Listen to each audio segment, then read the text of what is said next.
నటప్రపూర్ణ కాంతారావు పేరు చెప్పగానే జానపద చిత్రాలు గుర్తుకు వస్తాయి. కత్తి పట్టుకుని విలన్లతో ఆయన చేసే కత్తి యుద్ధాలు కళ్ళ ముందు కదలాడుతూ ఉంటాయి, కనిపిస్తాయి. తెర మీద శత్రువులతో, జీవితంలో సమస్యలతో కత్తి పట్టి యుద్ధం చేసిన వీరుడాయన. ఎన్టీఆర్ రాముడిగా పేరు తెచ్చుకుంటే ఆయన వెంట లక్ష్మణుడిలా నడిచారు కాంతారావు. తెలుగు చిత్ర పరిశ్రమలో చిరకాలం కాంతారావు మంచి పేరు తప్ప ఆర్థికంగా ఏమీ సంపాదించుకోలేకపోయారు. లౌక్యం తెలియని మనిషి. పారితోషికంగా ఎవరు ఎంత ఇచ్చినా తీసుకునేవారు తప్ప నాకు ఇంత కావాలి అని కాంతారావు ఏనాడు డిమాండ్ చేయలేదు. దానికి తోడు సొంత సినిమాలు తీసి బాగా నష్టపోయారు. అప్పులు తీర్చడం కోసం ఇల్లు అమ్మేసి రోడ్డున పడ్డారు. మద్రాస్ మహానగరంలో లంకంత ఇంట్లో ఓ వైభవాన్ని చూసిన కాంతారావు చివరి రోజుల్లో ఓ అద్దె ఇంట్లో కాలం గడపాల్సి వచ్చింది. కాల మహిమాది. పిల్లలకు ఏమీ ఇవ్వలేకపోయారనే బాధ కాంతారావులో ఉండేది. తన పరిస్థితి తలుచుకుని లోపల కుమిలిపోయేవారు, కానీ మనోనిబ్బరంతోనే చివరి రోజు వరకు గడిపేశారు. 1960-71 మధ్యకాలంలో ఈ కత్తి వీరుడికి స్వర్ణయుగం అని చెప్పాలి. చేతి నిండా సినిమాలు ఉండేవి. ఆయన కాల్ షీట్లు చూడడానికి 2 సెక్రటరీలను ఆయన పెట్టుకున్నారు. రోజుకి 3 గంటలు మాత్రమే కాంతారావు పడుకునేవారు. మిగిలిన సమయం అంతా షూటింగుల్లో, స్టూడియోల్లో గడిపేది. రోజుకి 3 షిఫ్టుల్లో పనిచేసేవారు.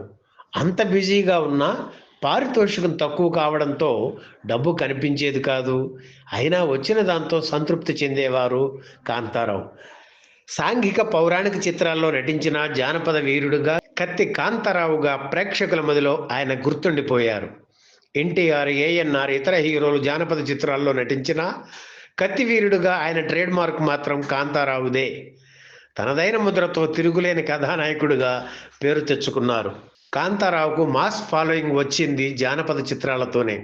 ముఖ్యంగా జానపద బ్రహ్మ విఠలాచార్య, కాంతారావు కాంబినేషన్లో వచ్చిన చిత్రాలు దాదాపు అన్నీ విజయవంతమయ్యాయి. కాంతారావుని కత్తి కాంతారావుగా మార్చింది విఠలాచార్య అని చెప్పాలి. మార్చి 22 కాంతారావు వర్ధంతి. ఆయనకి నివాళులు అర్పిస్తూ విఠలాచార్య దర్శకత్వంలో ఆయన నటించిన జానపద చిత్రాల విశేషాలు సేకరించి ఈ వీడియోలో అందిస్తున్నాం. కాంతారావు, విఠలాచార్య కాంబినేషన్లో వచ్చిన తొలి జానపద చిత్రం జయ విజయ. 1959లో వచ్చిన ఈ చిత్రం విఠలాచార్యకు తొలి జానపదం. కథానాయికగా కృష్ణకుమారి నటించారు. కాంతారావు, కృష్ణకుమారి హిట్ కాంబినేషన్కు జయ విజయ చిత్రం శ్రీకారం చుట్టింది. ఆ తరువాత వీరిద్దరి కాంబినేషన్లో 18 చిత్రాలు వచ్చాయి. అందులో 7 సినిమాల్లో కాంతారావు సరసన నటించారు కృష్ణకుమారి. జయ విజయ చిత్రం విడుదలయ్యి విఠలాచార్యకు మంచి పేరు తెచ్చింది. కాంతారావుతో విఠలాచార్య తీసిన 2వ జానపద చిత్రం కనకదుర్గ పూజా మహిమ. 1960 నవంబర్ 19న విడుదలైన ఈ సినిమా సంచలన విజయం సాధించింది. ఇందులోనూ కృష్ణకుమారి హీరోయిన్. కైకాల సత్యనారాయణకు ఈ సినిమాతోనే విలన్ వేషం ఇచ్చి ప్రోత్సహించారు విఠలాచార్య. సిపాయి కూతురు చిత్రంలో హీరోగా నటించిన కైకాల నట జీవితాన్ని మలుపు తిప్పారు విఠలాచార్య.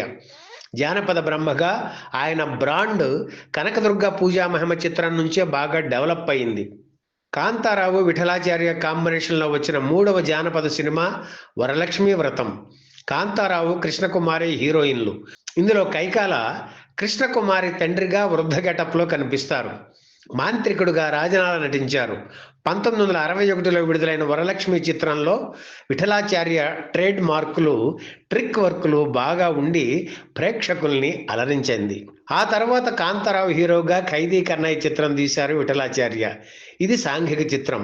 బాగానే ఆడినా తన తర్వాత చిత్రానికి జానపద కథనే ఎన్నుకున్నారు. పేరు మదన కామరాజు కథ. ఇందులో మహారాజు కుమారుడు మదన కామరాజుగా టైటిల్ పాత్రను హరనాథ్ పోషించడం విశేషం. మంత్రి కుమారుడిగా కాంతారావు నటించారు. ఆయనకు జోడీగా జయంతి నటించారు. ఇందులో కాంతారావుకు ఒక్క పాట కూడా లేకపోవడం గమనార్హం. 1962లో విడుదలైన మదన కామరాజు కథ చిత్రం ఆర్థిక విజయం సాధించలేదు, కానీ మ్యూజికల్ హిట్ అయింది. ఆ తర్వాత ఎన్టీఆర్తో బందిపోటు చిత్రం తీశారు విఠలాచార్య. బొమ్మ సూపర్ హిట్. ఆ విజయోత్సాహంతో సొంత బ్యానర్లోనే గురువును మించిన శిష్యుడు చిత్రం తీశారు విఠలాచార్య. మళ్ళీ కాంతారావే హీరో, కృష్ణకుమారి హీరోయిన్. ఇందులో ముక్కామల, కాంతారావు గురు శిష్యులుగా నటించారు. కాంతారావుకు తండ్రిగా కైకాల నటించారు. కీర్తిసేనుడిగా రాజనాల కీలక పాత్ర పోషించారు. ఈ సినిమా నాటికి హీరోగా కాంతారావు స్థాయి పెరిగింది. కత్తి కాంతారావు అని జనం ఆయన్ని పిలవడం ప్రారంభించారు.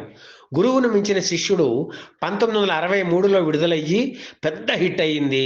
హీరోగా కాంతారావు పొజిషన్ మరింత పెరిగింది. ఆ తర్వాత కాంతారావు విఠలాచార్య కాంబినేషన్లో వచ్చిన సినిమా నవగ్రహ పూజ మహిమ.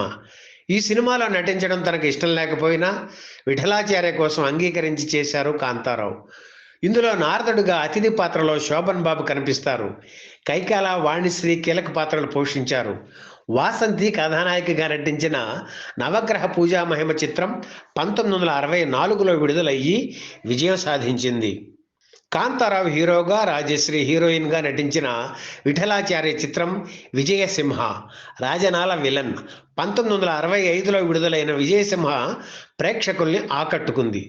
1965లోనే కాంతారావు విఠలాచార్య కాంబినేషన్లో మరో సినిమా వచ్చింది.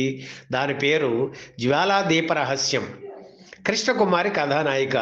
విలన్గా రాజనాల, కీలక పాత్రల్లో నెల్లూరు కాంతారావు నటించారు. కైకాల సేనాధిపతిగా నటించారు. ఈ సినిమా కూడా సూపర్ హిట్ అయింది.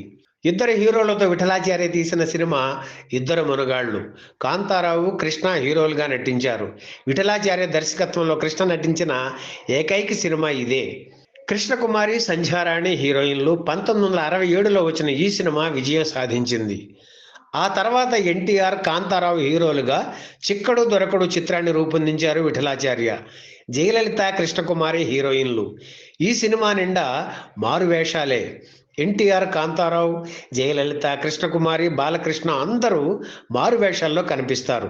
ఎన్టీఆర్, జయలలితలపై 2 పాటలు ఉన్నాయి. కాంతారావు, కృష్ణకుమారిలపై 1 పాట ఉంది. విలన్గా కైకాల సత్యనారాయణ నటించారు. 1967లో వచ్చిన చిక్కడు దొరకడు సినిమా పెద్ద హిట్ అయింది. కాంతారావు, విఠలాచార్య కాంబినేషన్లో వచ్చిన చివరి సినిమా భలే మోసగాడు. కాంతారావులో మంచి జానపద కథానాయకుడు ఉన్నాడని గుర్తించి ప్రోత్సహించారు విఠలాచార్య. ఆ కృతజ్ఞతాభావం కాంతారావులోనూ ఉండేది. మిగిలిన వాళ్లతో పోలుస్తూ తనకు తక్కువ పారితోషికం ఇచ్చారనే కోపం కాంతారావులో ఉన్నా ఆయన అంటే గురుభావమే ఉండేది. ఎన్టీఆర్తో 13 సినిమాలు చేసిన విఠలాచార్య కాంతారావుతో అన్ని చిత్రాలు చేశారు. వీరి కాంబినేషన్కు ముగింపు పలికిన చిత్రం భలే మోసగాడు. ఆ తర్వాత విఠలాచార్య 18 చిత్రాలు తీశారు. కానీ ఎందువల్లో కాంతారావును దూరం పెట్టారు. కృష్ణకుమారి కథానాయికగా నటించిన భలే మొనగాడు 1968లో విడుదలయ్యింది. ఈ వీడియో మీకు నచ్చితే లైక్ చేయండి, షేర్ చేయండి, వెంటనే సబ్స్క్రైబ్ కూడా చేయండి.